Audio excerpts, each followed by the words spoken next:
All right. Good morning, everyone on YouTube. Good to see you. We'll get started in about 2 minutes.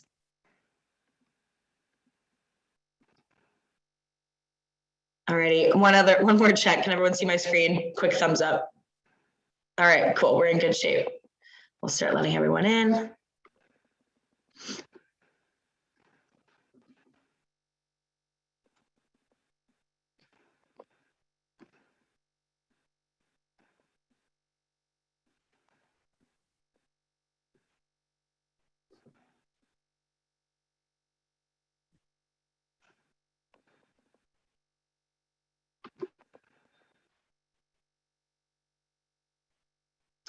All right, I'm going to go ahead and just mute everyone, and then I'll ask each of you as panelists to unmute, just so we can keep the quality good here as well.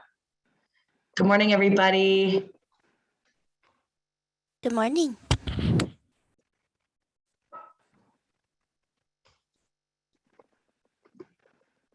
Welcome. If you want to help us just ensure that the chat is working, if you can put in the chat where you're tuning in from this morning, we'd love to hear from you, and it will help us make sure we're all set to go and we can engage with you throughout the session. Thank you so much. Awesome. We have people from all over the world: Silicon Valley, Oceanside, Cameron Park, San Francisco, Bay Area, London, Portland. So amazing. Welcome, everybody.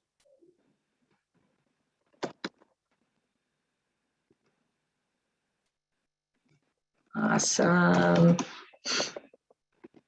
We'll get started in just a moment here.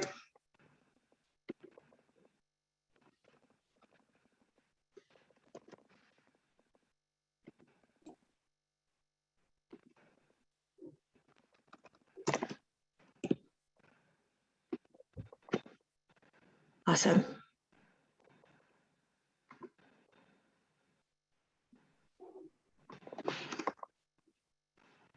All righty, it is 8:30, so we're going to go ahead and get started.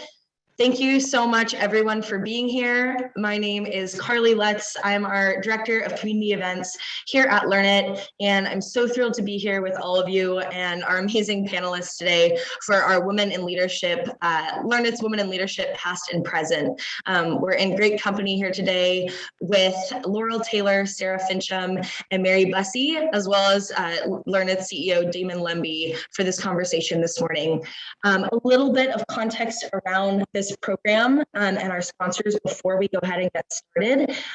This session here is a part of a weekly community event series with Learnit. And if you're new to Learnit, we also want to say welcome. We're a learning and development organization based out of San Francisco, but really worldwide. And our goal is really to, one, make learning accessible to everyone in our community, and also just help us all upskill and become better leaders to thrive in the economy of today and thrive in our ever-changing world. So with that in mind, we center these events on a monthly theme. This month's theme is Women in Leadership. And as always, they're led by subject matter experts and guest speakers. And we always partner with a nonprofit partner as well. So we're really humbled and honored to be partnering with Nathan Kluge and the Foundation Fighting Blindness. I want to invite Nathan to come on and share a little bit about Foundation Fighting Blindness with all of you today as well. So Nathan, thank you for being here. Good morning. Thank you, Carly, Damon, and Learnit for allowing us to be your community partner. Thank you also to Laurel, Mary, and Sarah for leading today's discussion. We're so grateful to partner with Learnit, the community here, to raise awareness for blinding diseases. 50 years ago this month, the Foundation Fighting Blindness was organized to drive research that will provide preventions, treatments, and cures for people affected by retinitis pigmentosa, age-related macular degeneration, Usher syndrome, and the entire spectrum of retinal degenerative diseases. Today, we are the world's leading private funder of retinal disease research, raising nearly $816 million to fund sight-restoring research. The question is no longer if we will win, but how fast we will win. And for the first time in human history, vision loss is being treated and even cured. This is the time to be part of a winning team that's helping millions of people, and we're winning thanks to our community of supporters, volunteers, and donors. Our family of volunteers and leaders stand up for those who are impacted by blinding diseases. And from day one, they're sharing the latest research, advancements, and providing access to local resources to guide individuals through their personal journey. So again, we thank you for your time and allowing the Foundation Fighting Blindness to be the community partner. And I'm going to sit back and enjoy the show here. Once again, we thank you for allowing us to be part of this. Thank you so much, Nathan, for being here. And we'll have more details on how you can connect with Foundation Fighting Blindness at the end of the session. But without further ado, I want to kick it over to Damon to introduce our speakers today. Hi, Damon. Hello, everybody. How are you doing? I would like to start by, thanking Carly, of course, for putting all this together always, and for our sponsor, Fighting Blindness. Foundation of Fighting Blindness. They're a great community, and they're actually one that's, from a personal perspective and family, really important to us. So thank you, Nathan, for all that you've done for Learnit and participating. Now I'd like to turn to our wonderful panel of alumni that we have here today. I've been super excited about this since we started talking about this. We have three amazing women, plus Carly, who is currently at Learnit. She's amazing too. We have Mary Bussey, Laurel Taylor, and Sarah Fincham. All three of them started early on in their career with Learnit, and I'm going to turn it over to them to share their stories. But what I'd like to be able to say is, without them, Learnit wouldn't be the same for us, both professionally and personally. For me, I mean, they really have driven and helped shape what Learnit's become. And I'm excited today. And when we talked about what are the goals, I think it might've been Laurel or Mary in our pre-event asked me, what are the goals for today? And some of my responses were, that for women in all ages, of all ages and career levels, to get some great learning takeaways, which I know they will, and to feel inspired by your journeys. And also, I think that this is a great conversation for men as well, because there's a huge impact that men can play in women's success.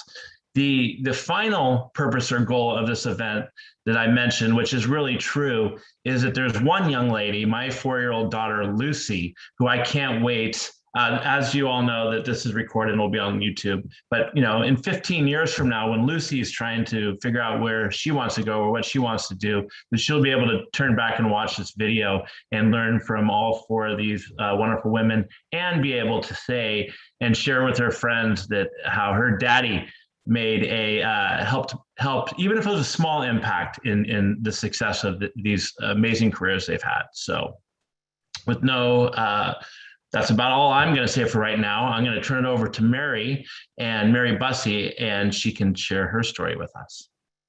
Great to have you, Mary.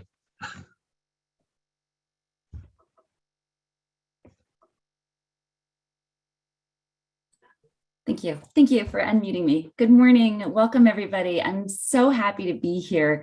It makes me light up when I get to talk about my experience at Learnit, because I had such a great time working at Learnit and working with Damon. So I'm really happy about that. I'll give you a little bit of background about how I got there and where I've been since, and then I'll share a couple of sort of key takeaways maybe that might be helpful for those of you on this call.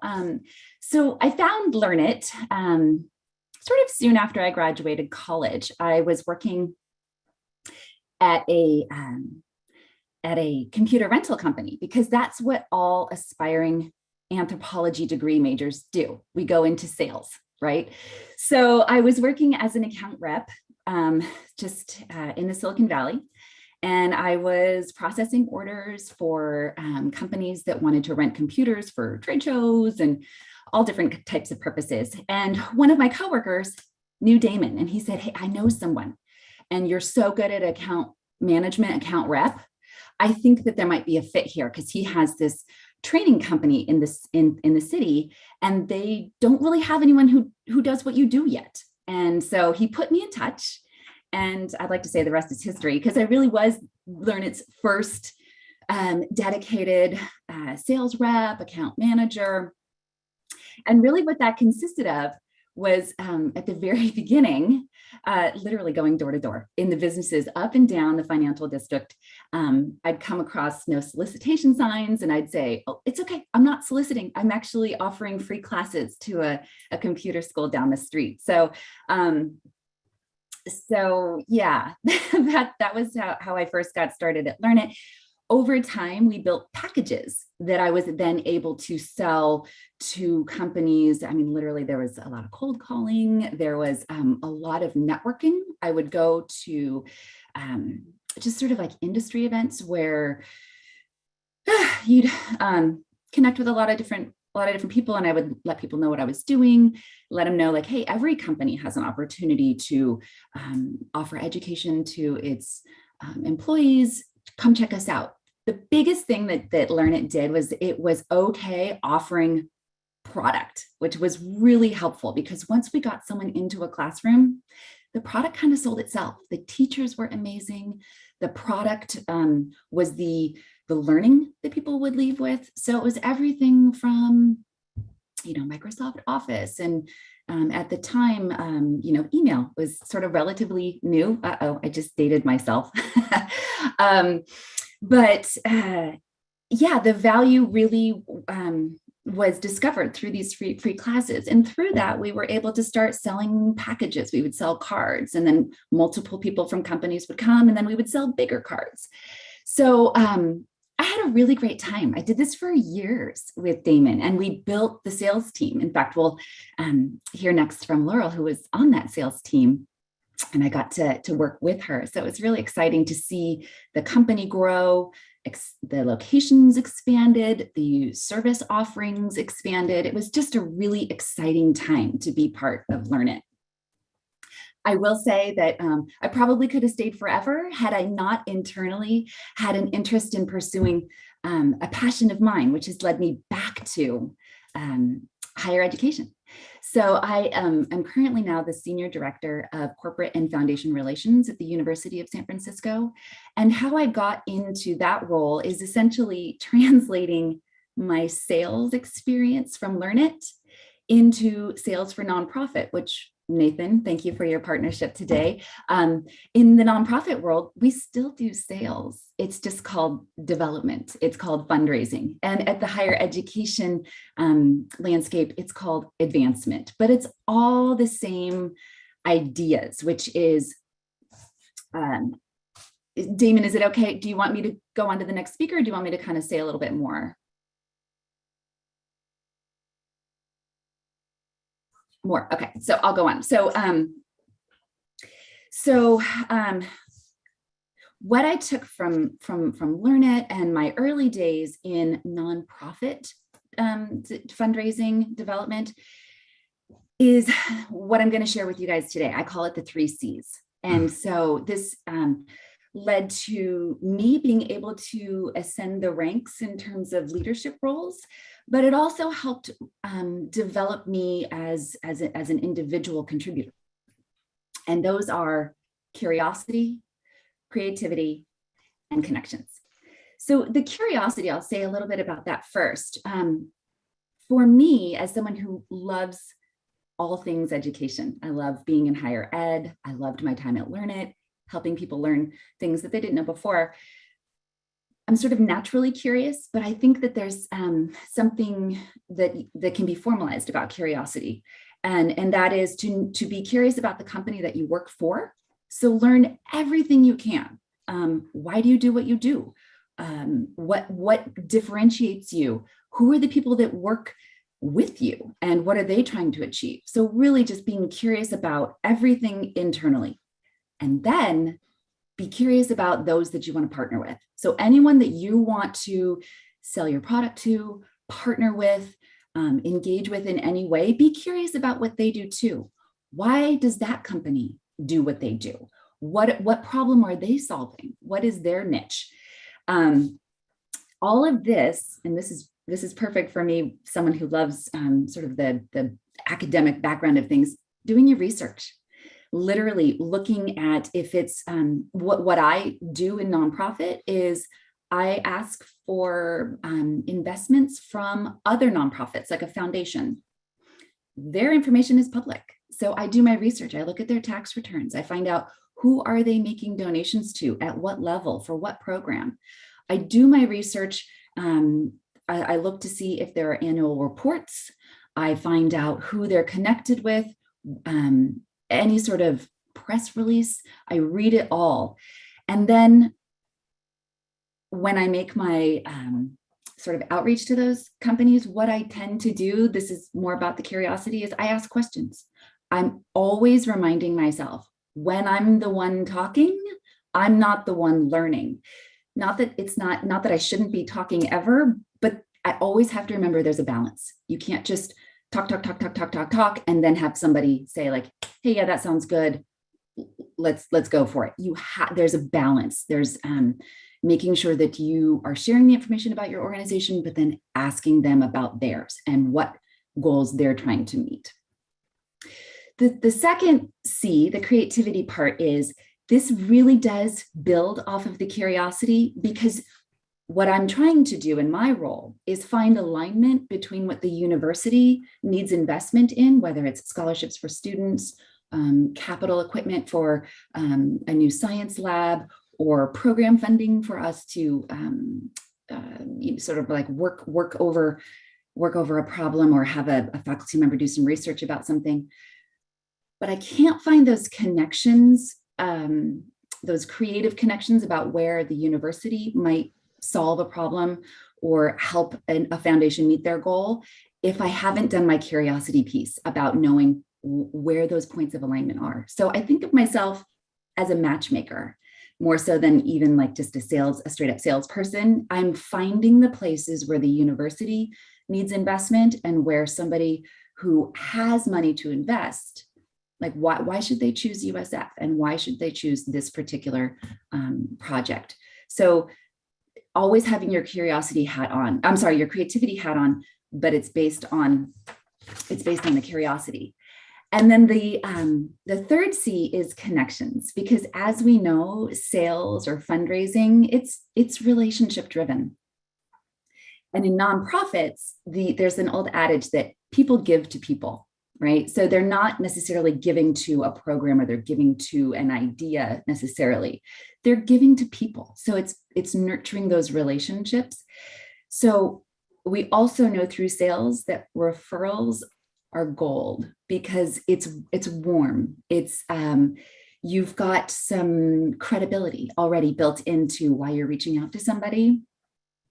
So what I make sure to do when a relationship is going well is I ask for referrals. So it's really important to do that. But I also ask when it's not a fit, because just because what we have to offer might not be a fit for a particular corporation or a foundation, it doesn't mean that it's not a fit for others. And so it doesn't hurt to ask. And in a lot of cases, it's helpful to ask, based on what you know about what we're doing in the community, do you know of anybody who might be interested in partnering with us? Just because it's not them doesn't mean that they don't know somebody who it would be a fit for. So those are sort of the three things that have helped shape how I approach my work, which has helped me ascend through, different levels of leadership in an organization. And I think one other point that I'd mentioned to Damon and the group during our prep meeting is that I find that success in sales, success in sort of growing the investment to USF happens when I'm right outside my comfort zone. So if I'm squarely comfortable, if I know exactly what I'm doing and what I'm going to say or how things are going to work out, then I haven't necessarily tapped into the largest potential. So it does require doing your research, but like right now I'm working on, I think, probably the biggest proposal of my career. I am definitely uncomfortable. I submitted a proposal yesterday for review by the provost at our university. In university speak, it's sort of like the number 2 person at the university. And I let me tell you, I was nervous.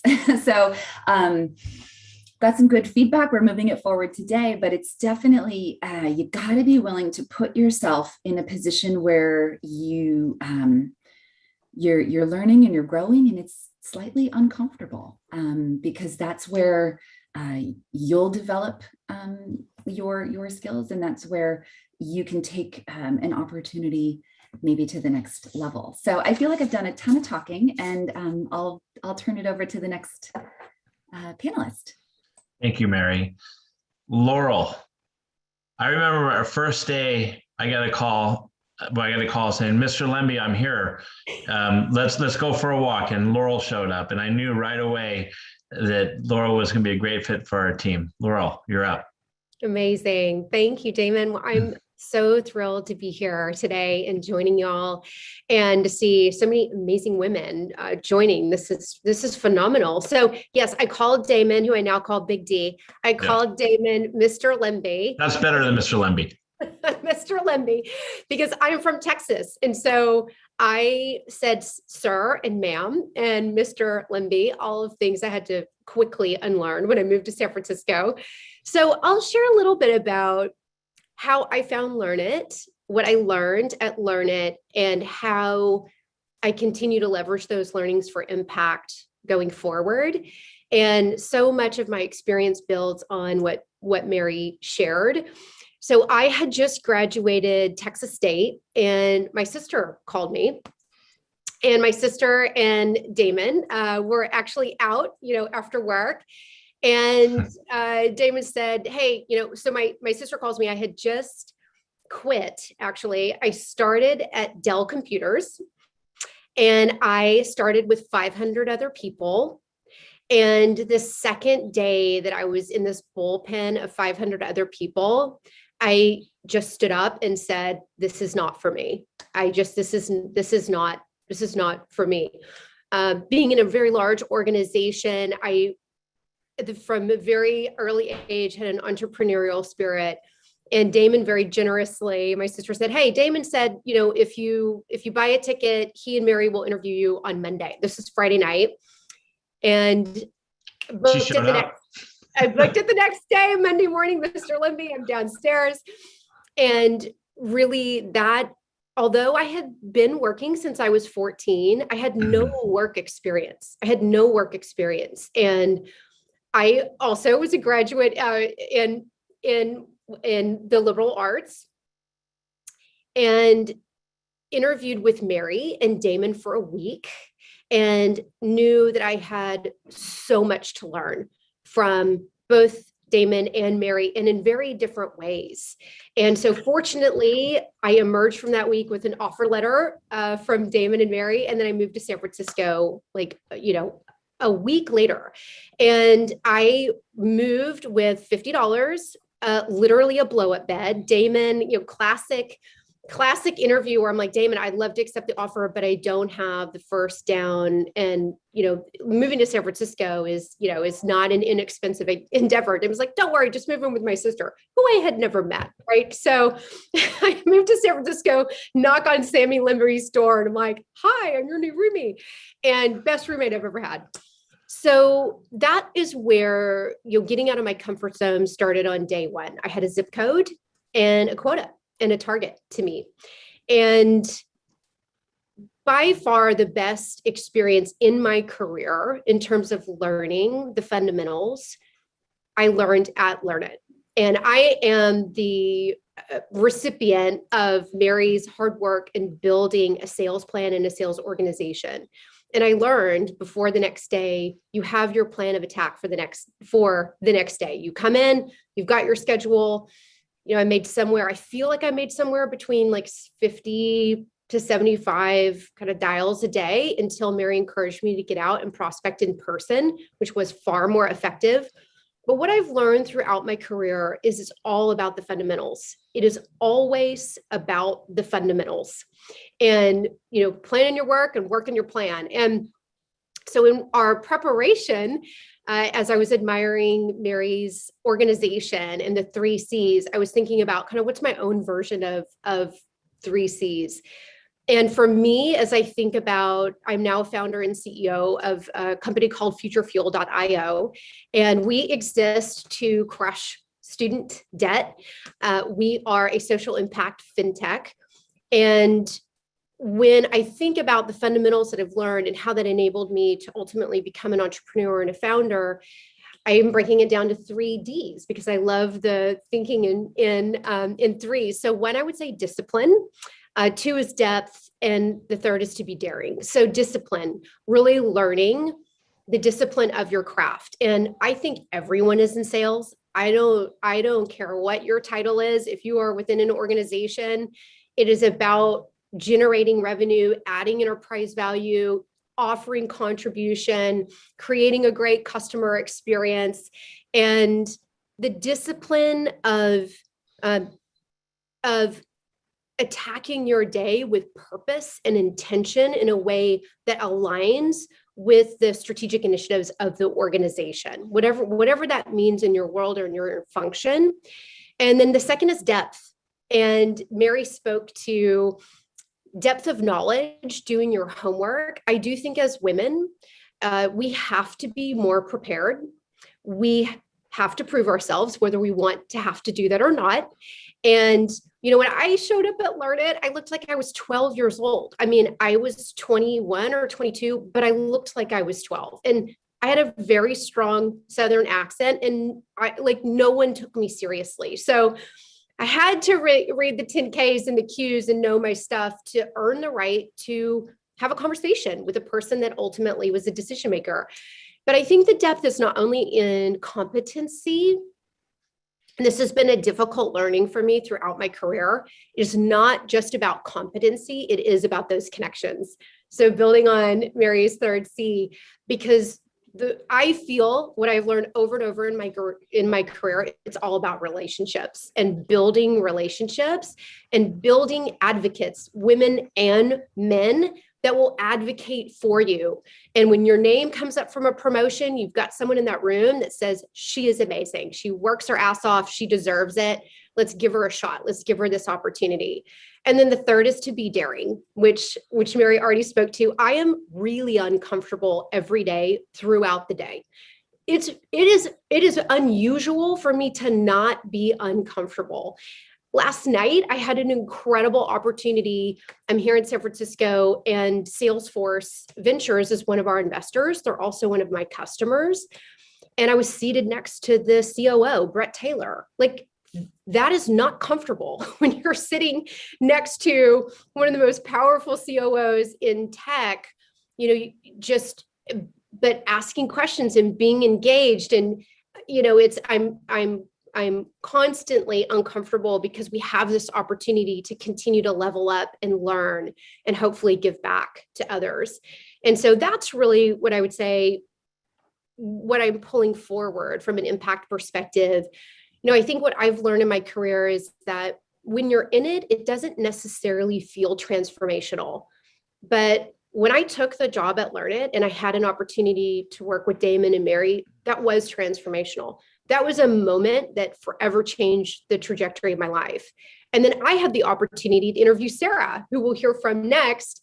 And I remember when Sarah and I were sitting at a restaurant at EO, and I shared with Sarah, taking this job will change your life. And I know that might be a leap of faith, but the friendship you're going to create, the learnings that you're going to have, the way that you'll pull forward in your career.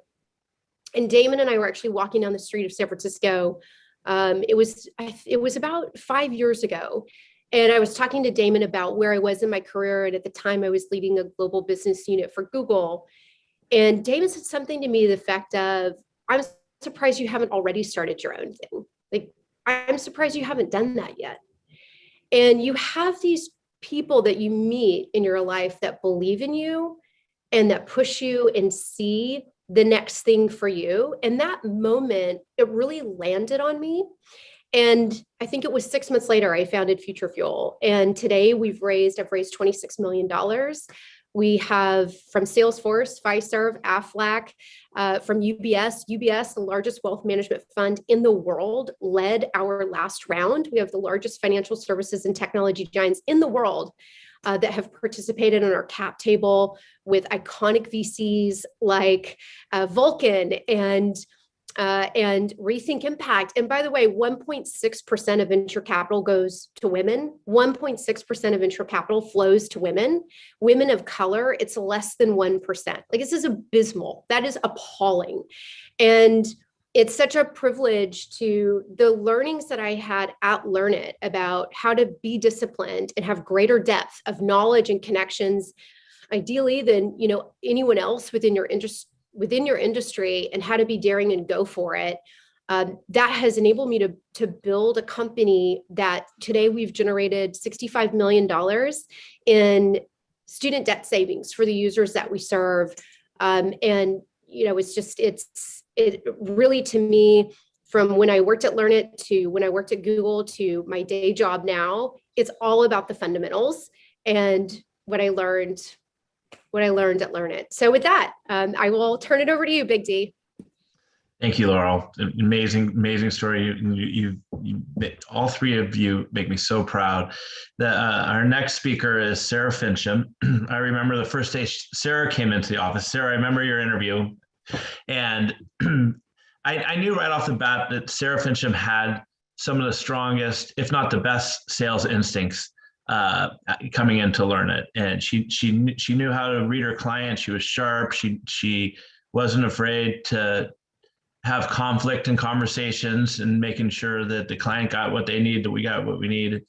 She also, one of the things that I've learned over time is the best way to build your business is through referrals. And Sarah's referred some great people to Learnit. One is Kara Clifford, who went on to a great career at Learnit, and as well as my wife. So Mary referred Matt Morowski, and Sarah referred me to my wife. Like I mentioned, if it wasn't for the women, and Mary was the first sales rep we ever had, we may have even went in a different direction if we weren't as lucky to have Mary. Sarah, after leaving Learnit, she went on to Sprinkler, to a great career there, and now she is a big-time SVP over at Salesforce. She recently had a young child, Reese, and I just remember even before you started, Sarah, at Salesforce, last time I think I saw you in person, we were just kind of talking sales strategy, and I was just thinking to myself, man, how sharp she is, and even just a great learning opportunity for me. So, Sarah, I know with a newborn, we were talking about that earlier, but thanks for being here, and just I'm grateful you're able to share your story with us today from London. Yeah, thank you. Yes, I'm dialing in from London. I moved here from San Francisco after 15 amazing years in San Francisco about a year ago to start my family, which I just have a little 10-week-old baby boy.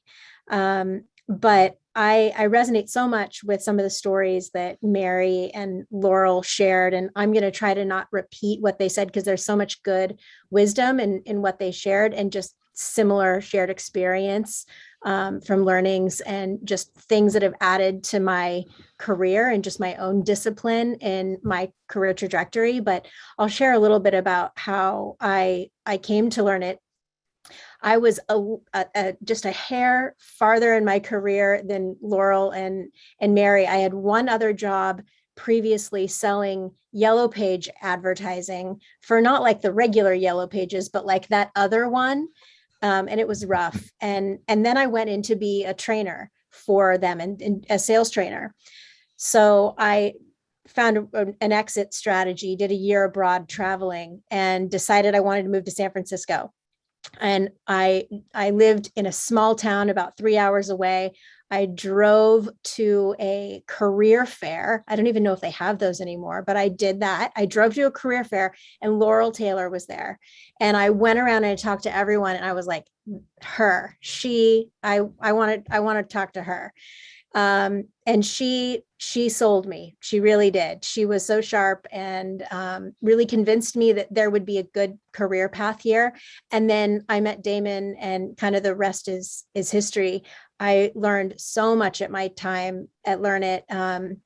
There's a couple things that stand out, but I'll talk about one of the kind of foundations I think that Mary talked about, which was curiosity. That's something that I feel like I learned from Damon. Damon's an avid reader. He always encouraged us to read books, was giving us books to read, would send us to, we're a training company, right? But he would even send us to trainings, no matter where it was, even if it wasn't Learnit, to invest in our development. And I really took that to heart. And I think that's something that helped me have an edge. Damon mentioned me having some sales instincts. That's great if you have that. But if you can add and apply real wisdom and learnings and knowledge, and combine that maybe with some natural talent and some instincts, sky's the limit. And I started reading Dale Carnegie's How to Win Friends and Influence People. I would read it over and over. I would read it every year, and I still randomly will read that book. And talking previously about connections, something that I've learned in my sales career is that people don't like to be sold to, people like to buy. And I think that's something that has helped me, is really just being a good listener and understanding how is it that I can help. Damon sent a few of us, I think one person is actually on this call, who went to a sales training in North Carolina. And the essence of it was something that I took away with, and I still think about to this day, is about kind of prescribing a solution, almost like you're a doctor. You don't go in the room to see a doctor and the doctor just starts talking at you and telling you about all the medicines and therapies that you can take. They first ask, how are you feeling? What do you need? And it sounds so fundamental, but it really helped me understand some of the basics that I took with me in my career. So I had a long career as a seller, and then I've spent the last several years in sales leadership, which has been just another kind of amazing challenge for me. And that brings me to kind of a second thing. There's that curiosity, and there's building relationships, but also I think there's a motivation and a competitiveness with self, and a desire to learn and get better and grow. Laurel spoke about being uncomfortable. I think there's something really to that. To help you grow in your career, you have to be fearless, you have to be curious, and that fearlessness, being willing to fail and step in and try something that you've never tried before, because you might be terrible at it, but you might not be. And that's what you won't find out if you don't try. And that's been a really fun journey for me along my career. When I think back about where do you get that confidence to try things and fail, Laurel spoke about this too, but I could not agree more. Having a previous leader in your corner to see something in you is so valuable. And Damon's always been that for me, somebody to champion me and give me that confidence, because a lot of what it is you need to be humble and you need to be confident. But if you can bring humility and confidence to the table, there's so much success in your future. And having somebody in your corner that you really respect, who believes in you and champions you when there's nothing in it for them. I worked at Learnit for about 5 years and moved on, and here we are 15 years later, and I'm still friends with Damon, and he's always believed in me and encouraged me in my own career path. So having that kind of a mentor and relationship, I think, is so valuable. And sometimes somebody told me once, it's difficult to go out and ask for a mentor. They kind of just, they happen. So if you don't have one, you need to foster that relationship and develop that relationship. But having mentors in your life is a huge benefit to reaching new heights and to give you the courage.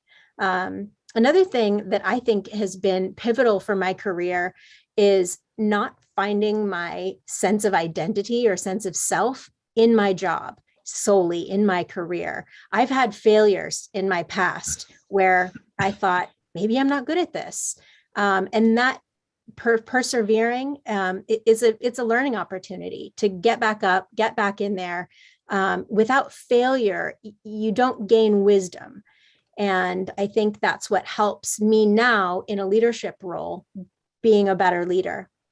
I don't know if you're interested in some of the things that I look for kind of in a leadership capacity, but now in where I am, since everybody else had some three acronym, I have 3 R's.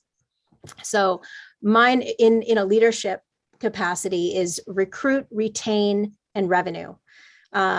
I think as a leader, your job really is to build and inspire a team, and then inspect and create accountability, and then coach and mentor. And all of that leads to revenue, delivering and driving to numbers. But it kind of starts with building and inspiring a team and helping people love their job and love the environment and want to be where they work.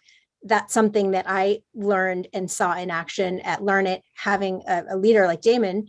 I mean, I can't even begin to tell you the fun that I had working at Learnit, the friendships that I've made that have lasted and will last my lifetime. And some of, honestly, the best memories of my life were that period of time. So starting there, giving people that environment where they have fun and believe that you really care about them, that drives people to be motivated, and that's the retain. And then, of course, inspecting, coaching, expecting high achievement out of people, driving towards revenue. So my mantra really is kind of inspire, coach, and inspect. And I think through doing those things, Damon mentioned, I spent 8 years at a company called Sprinkler. I started there at 50 people. They just IPO'd over the summer, which is a really cool thing to see. And now I'm at Salesforce, a much, much bigger company that I actually got my introduction to Salesforce at Learnit. They were a customer of mine once upon a time. And I thought, I'll keep my eye on this company. And so it's just been a really cool ride. And I mean, I could really go on and on about just about the fundamentals that I've learned, but I don't want to be too repetitive. But it has been exciting for me to take what I've learned at Learnit, and I really see it sort of as the foundation of my career, moving into being confident enough and brave enough to try new things, and to move forward and kind of reach for new heights. So, yeah. That's awesome, Sarah. Carly. Amazing. Thank you so much. I'm adding all of us, so we're all kind of in conversation with each other. I want to just thank each of you for sharing your stories. And I mean, I think as someone who's still at Learnit and just a couple of years behind each of you, it's just really neat to hear that that everything you're saying, I'm currently kind of living in real time. So it just is super inspiring for me as someone who kind of started Learnit as my first job. I'm experiencing everything that you have, and have been able to grow and be challenged here, and really have an incredible team, a leadership team that believes in me. I feel that every day, and it motivates me every day. So I'm just grateful, and it's so inspiring to see these stories of all of you. So we do have questions kind of from the audience too, but I also want to give a shout out to Laurel as well. Laurel said the same thing to me when I started at Learnit. Of course, Damon introduced me. I said, I'm really passionate about women and leadership and education. And she's like, well, you have to talk to some of my alumni. And Laurel kindly got on the phone with me, and she was like, listen, Damon gives people a chance. Like, you won't regret this. And like, he gives people a chance. And that was exactly what I needed at that moment of my life. And so I also think that that's interesting, kind of another theme too. So really, really powerful and cool. But with that, we do have some questions from the audience that I think are great, and also ones that we had noted. I'm wondering if you have, I know we all kind of touched on this a little bit, but do you have like a favorite, like specific memory? It could be, you know, a client, a relationship with a client you had that was memorable for you, or just any kind of pivotal moment. If either you had it Learnit, or it could be sometime in your career, but just a memory from your experience that kind of stands out or feels like a pivotal moment for you. Could be Learnit or not Learnit.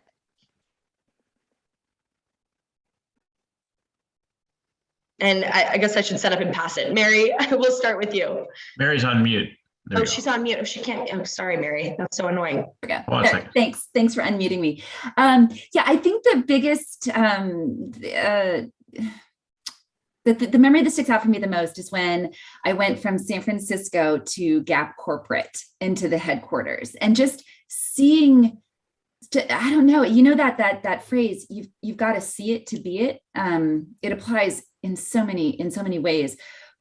But being at Gap Corporate to try and sell them more training, it was really inspirational, because I realized quite just how big that company was physically, how big the office was, and I saw so many people moving around, very different than being downtown San Francisco with our small little office buildings.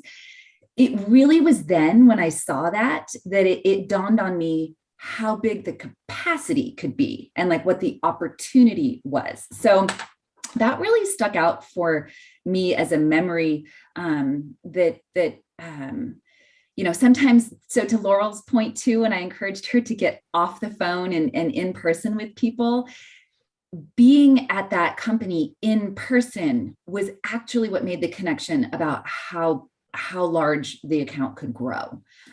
So it's that, yeah, just that was a memory for me that I carry forward too today. Don't just think about it in terms of what you know, imagining on the phone. Set up those meetings, get out there, meet in person, get a sense of what organizations are doing. No better way to do your research than to actually go there and see what's going on.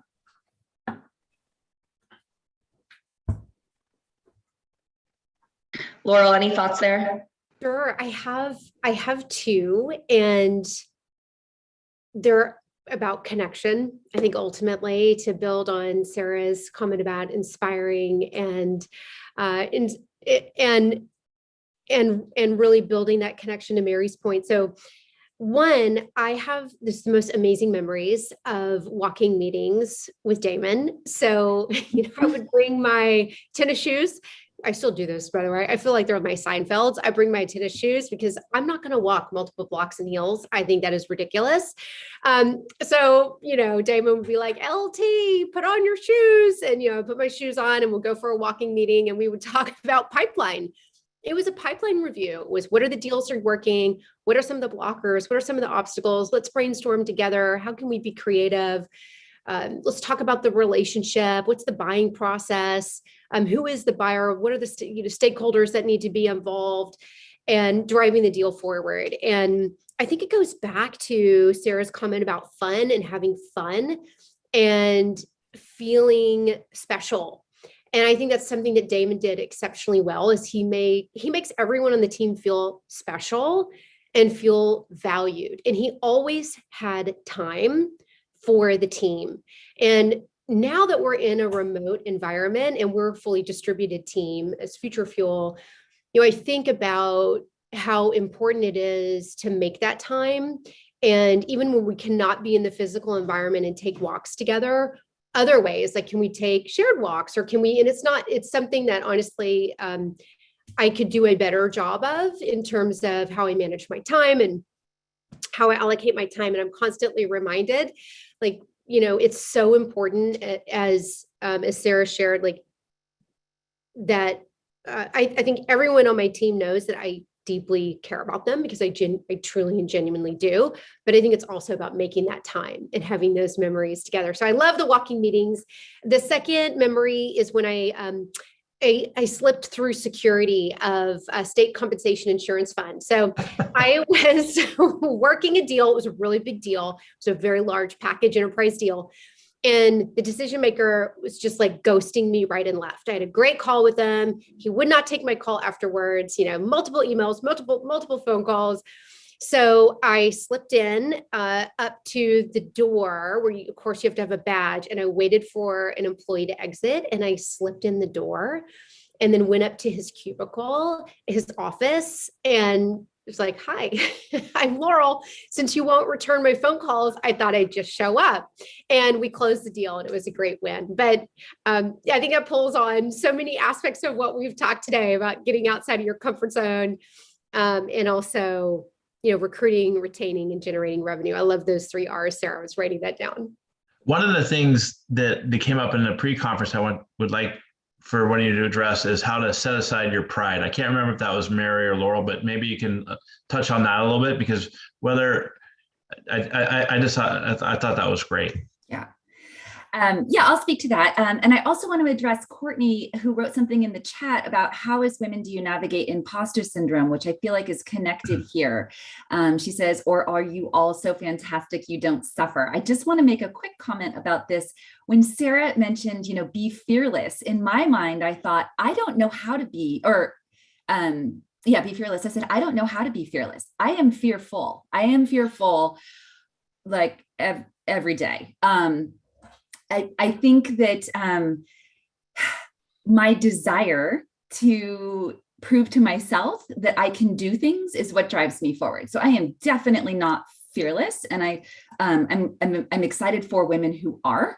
I'm not one of them, but I think that it's I could possibly be an example of someone who is a fearful person who continues to show up, try my hardest, make wins, and move on to the next. So I just want to sort of make space for that as well. That sort of speaks to this point of, being vulnerable. Like I am willing to be vulnerable, not just because I think it will help me grow, but I'm willing to be vulnerable because I think it helps my team. So I oversee a team that, and if they see the points of vulnerability in me and that I'm okay with that, then I think that it helps allow them to be potentially maybe a smidge less fearful themselves. So I shared with my team last week something that made everybody absolutely roar and howl with laughter about something that I had misunderstood. And so I just kind of let them in on like, hey guys, I was thinking that this was this and it actually was this. We all got the biggest belly laugh, which by the way, laughing is sometimes even better than a workout. But I was happy to be the center of something that people were laughing at because they know that I have competency in other areas. But that sort of, I think, helped solidify the teams knowing that it's okay to either, make a mistake or have a misunderstanding or have a learning. Because I don't expect perfection from myself, or maybe I do, but I don't always reach it. But I don't expect perfection, but I do expect, showing up, doing your homework, being curious, being creative, and making those connections. I do have those expectations, and so hopefully, people can see that I'm human, and I definitely struggle with getting past my fears every day too. So.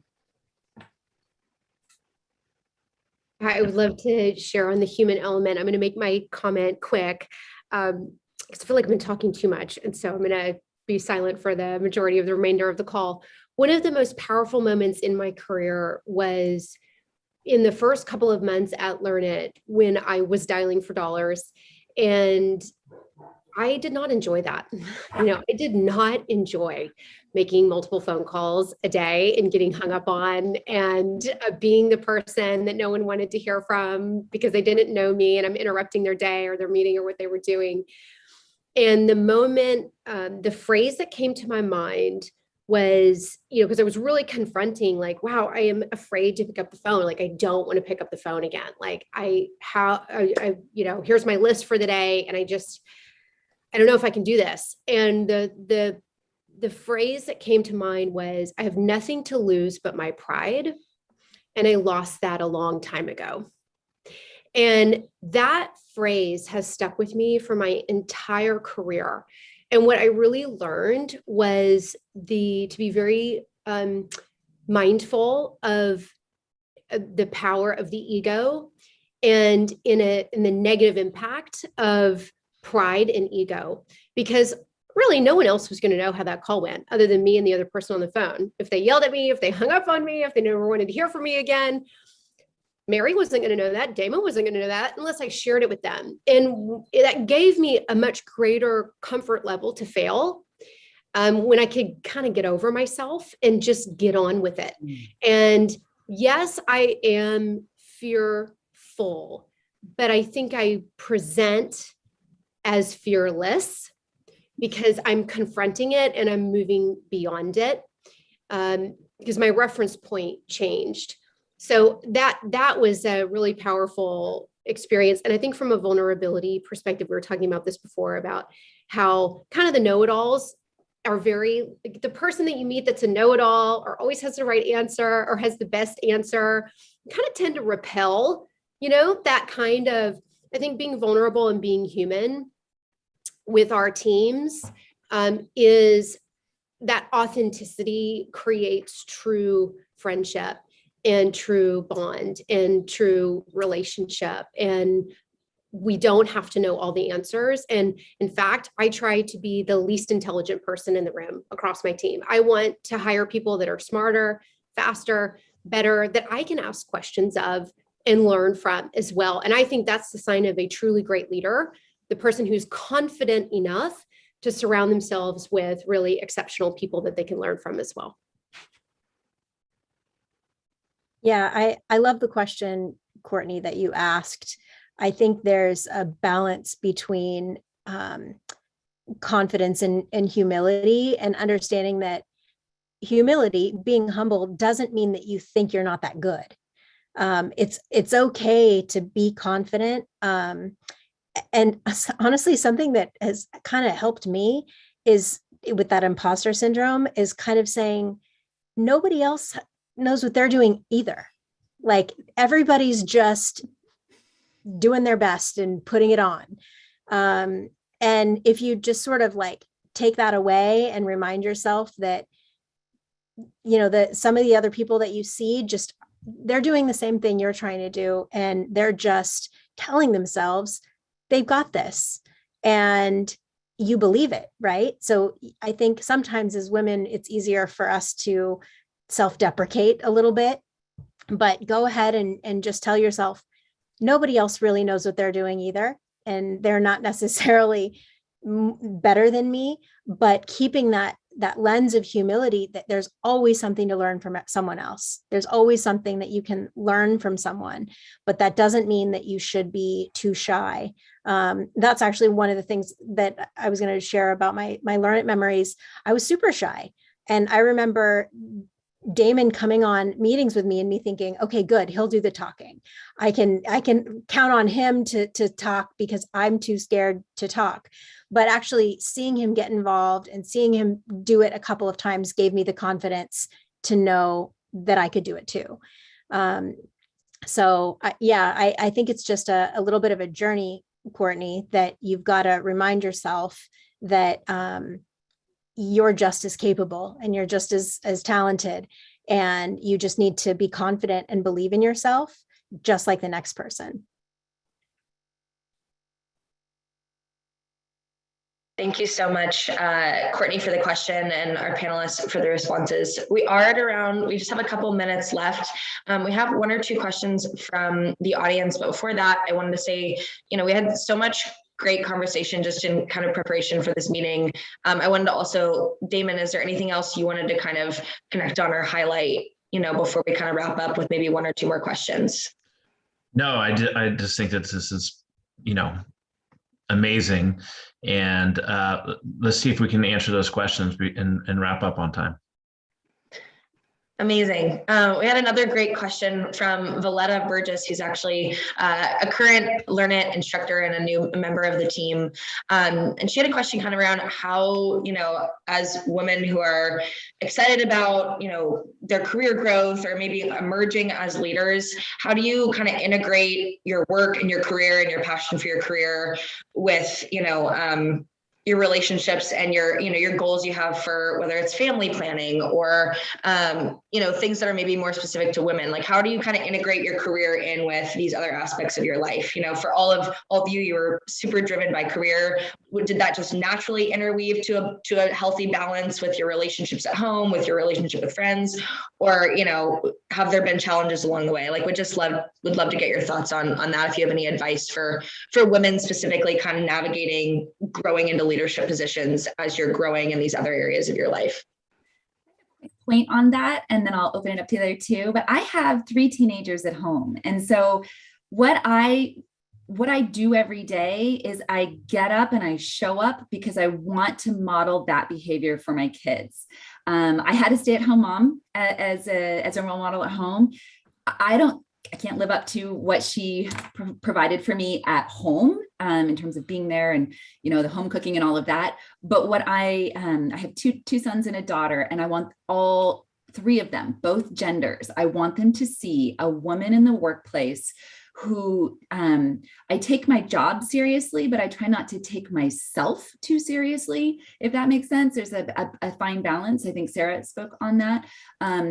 But it's important to me to have a robust life outside of work, because I feel like that makes me better at work, because I know the people that I'm working with also have lives outside of work, and that's a point of connection. Love it. Thank you, Mary.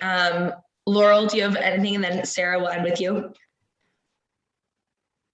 No, Laurel's good. Sarah, anything to add here? Oh, let's see. I don't know why our muting is off today. Yeah, well, anything to add? I'm a brand new mom, so I'm just going to be navigating this for the very first time, and I'm still on maternity leave. So this will be yet to be seen. So I've had the luxury in my career of not prioritizing my career because that's what I had. I think there are sacrifices that you make along the way. And I think it's just going to be a journey. So I don't really know totally what to expect. Something that I'm thankful for right now is working for a very supportive company that supports families and flexibility. And so looking for companies that are supportive of that work-life balance, I think really does go a long way. So that would be my advice, but I'm looking to learn on that topic as well. Awesome. And Damon, you have a new baby as well and a growing family. Any thoughts as well? No? Like I told Sarah earlier, good luck. I'm incredibly fortunate to have an amazing partner who also works full time. And now that we have 2 kids, we're playing man-to-man defense, and it's the best thing in the world and the toughest, but it's the very, very best. So yeah, that's my advice. Good luck. Amazing. Well, thank you so much to Laurel, Mary, Sarah, and Damon for all being here with us this morning, and really to our community, everyone who's been here on this session and that continues to support these sessions. Really, thank you. We appreciate you tuning in and learning with us, and we're extremely grateful for you and your attention and your contributions. I also want to thank Foundation Fighting Blindness. I'll be sharing a video and some more information on how to stay involved as well after this session. So I really want to thank them for being our partner this month. And as far as staying connected to our speakers, you can find them on LinkedIn, and I'll be sharing links to just their information after the session via email as well. And as always, you can find us in Offsite, which is our community, our free community where we host these sessions, where you can find the session recording, other resources, and network with our global community as well. So we'll go ahead and put the URL for that in the chat as well. But please do reach out to myself and our team at Learnit should you have any questions, and we'll keep the conversation going. But just huge thank you to our speakers for donating your time. We know you're all busy, you have families, you have a lot of commitments, so we're so appreciative to you. And to you, Carly, you've started we didn't have this community before you came on board, and look what you've turned it into, and for all that you've done. So thank you very much as well. Very grateful for that. Thanks, David. It's so much fun. This is like the highlight of my day, highlight of my career at Learnit. So it's been so much fun. I'm super, super thrilled to be here. So thank you so much, everyone. We'll see you next week. Take care. Bye, everyone.